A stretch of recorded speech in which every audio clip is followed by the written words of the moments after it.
अस्सलाम वालेकुम दोस्तों, मेरा नाम है डॉक्टर लतीफ़ुर रहमान।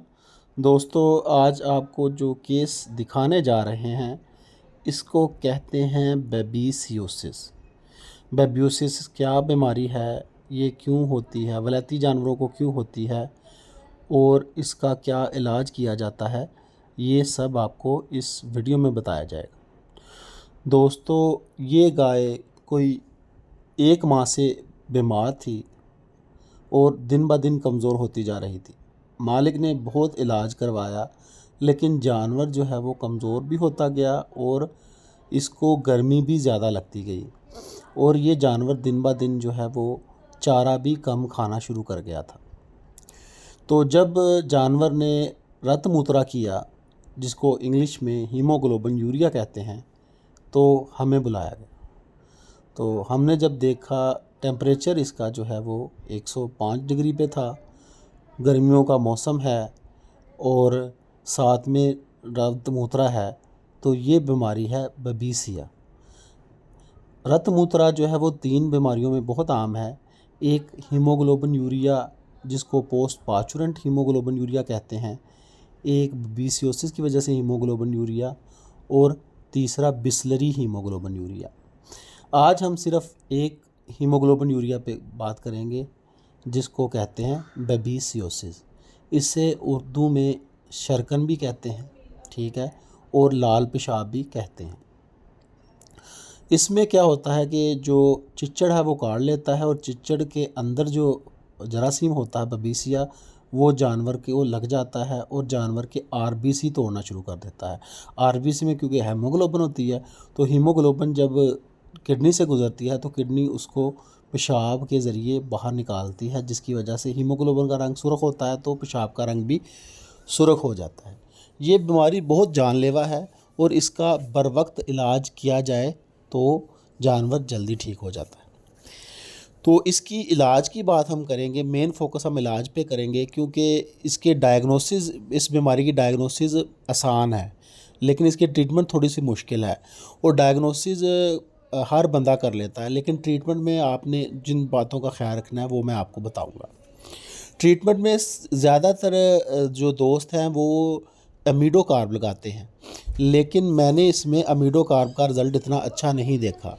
अमीडो कार्ब जो है ना, वो जानवर, जिस जानवर को लगती है वो जानवर खाना पीना छोड़ देता है। तो अमीडो कार्ब की जगह अगर आप डाइमिनाजीन इस्तेमाल करेंगे तो रिज़ल्ट बहुत अच्छा आता है। इस जानवर को हमने डाइमिनाजीन लगाया था तो अगले दिन ही इसका यूरिन क्लियर हो गया था। बहुत अच्छा रिज़ल्ट है डाइमिनाजीन में। डाइमिनाजीन के मुख्तलिफ ब्रांड आते हैं, उसमें आप इस्तेमाल कर सकते हैं। और डाइमिनाजीन इस्तेमाल करते वक्त आपने एक चीज़ का ख्याल रखना है कि इसको 1 सीसी 20 केजी के हिसाब से आपने लगाना है। रिकमेंडेड डोज जो है 1 सीसी पर 33 केजी है, लेकिन रिज़ल्ट इसका 1 सीसी पर 20 केजी के हिसाब से आता है। इसकी कंसंट्रेशन एक जैसी होती है। आप जोन सा मर्ज़ी जो है ब्रांड इस्तेमाल कर सकते हैं। उसके अलावा आप जो है ऑक्सी टेट्रासाइक्लिन इस्तेमाल करेंगे और साथ में जो है कोई भी जो है वो एंटीपायरेटिक आप इस्तेमाल कर सकते हैं। फ्लूनिक्सिन इस्तेमाल कर सकते हैं, मेलोक्सिकैम इस्तेमाल कर सकते हैं, कीटोप्रोफन इस्तेमाल कर सकते हैं। एंटीबायोटिक में ऑक्सी टेट्रासाइक्लिन ज़्यादा बेहतर है, क्योंकि ब्लड पैरासाइट के लिए जो ड्रग ऑफ चॉइस है जो है वो उसके एंटी बैक्टीरियल इन्फेक्शन को रोकने के लिए वो ऑक्सी टेट्रासाइक्लिन है। बाज़ औक़ात बबीसिया के साथ एनाप्लाज्मा होता है, तो ऑक्सी टेट्रासाइक्लिन लगाने का ये फ़ायदा होता है कि ऑक्सी टेट्रासाइक्लिन जो है एनाप्लाज्मा को भी ख़त्म कर देती है। दूसरा, ये पायरेक्सिया को भी ख़त्म करती है। तो देसी इलाज में आप अगर शीशम के पत्ते देंगे तो जानवर जो है वो जल्दी ठीक हो जाता है शीशम के पत्ते देने से।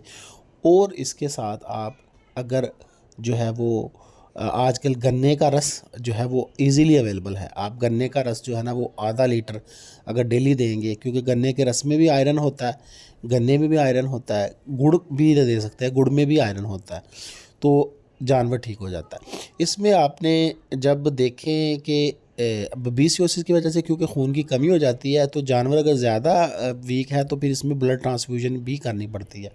और ब्लड ट्रांसफ्यूजन का रिज़ल्ट बड़ा अच्छा है। मतलब अगर जानवर जिस तरह मिल्क फ़ीवर में बहुत जल्दी ठीक हो जाता है, मिल्क फ़ीवर में बोतल लगाने साथ ही, इसी तरह अगर HB की कमी है, ब्लड की कमी है, तो आप ब्लड की अगर आप ट्रांसफ्यूजन करेंगे तो वैसा ही रिज़ल्ट आता है, जानवर खाना पीना शुरू कर देता है। तो हमने ये ट्रीटमेंट की तो माशाल्लाह जानवर जो है वो अगले दिन काफ़ी बेहतर हो गया था और वो खाना पीना शुरू कर गया था। लेकिन इसमें एक मसला और था कि इस जानवर को साथ में हाइड्रेशन स्टेटस इसका बहुत पुअर था। जब हमने इसकी स्किन टेंडिंग की तो उसमें जो है ना पानी की कमी थी। अब हमने, क्योंकि पानी की कमी की वजह से भी जानवर जो है वो शॉक में जा सकता था, क्योंकि पहले ही ब्लड जो है लूज़ हो रहा है। अच्छा, कुछ दोस्त कहते हैं कि अगर हीमोग्लोबिन यूरिया हो तो पानी की जो वाटर मतलब जो डेक्सट्रोज या ग्लूकोज वाली बोतल या रिंगर लैक्टेट या नॉर्मल सलाइन नहीं लगानी चाहिए। खून पहले ही पतला होता है तो और पतला हो सकता है। लेकिन इसमें यह भी आपने जहन में रखना है कि इसमें हाइपोवोलेमिक शॉक के बहुत ख़तरा होता है। अगर एक तो आप ब्लड का वॉल्यूम कम हो रहा है, दूसरा इसका जो है वो वैसे ही जो है डिहाइड्रेशन है, तो जानवर जो है वो शॉक में जा सकता है।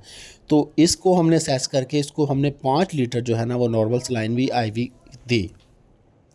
ये जानवर माशाल्लाह अब ठीक है, अपना पट्ठे खा रहा है और स्टेबल है।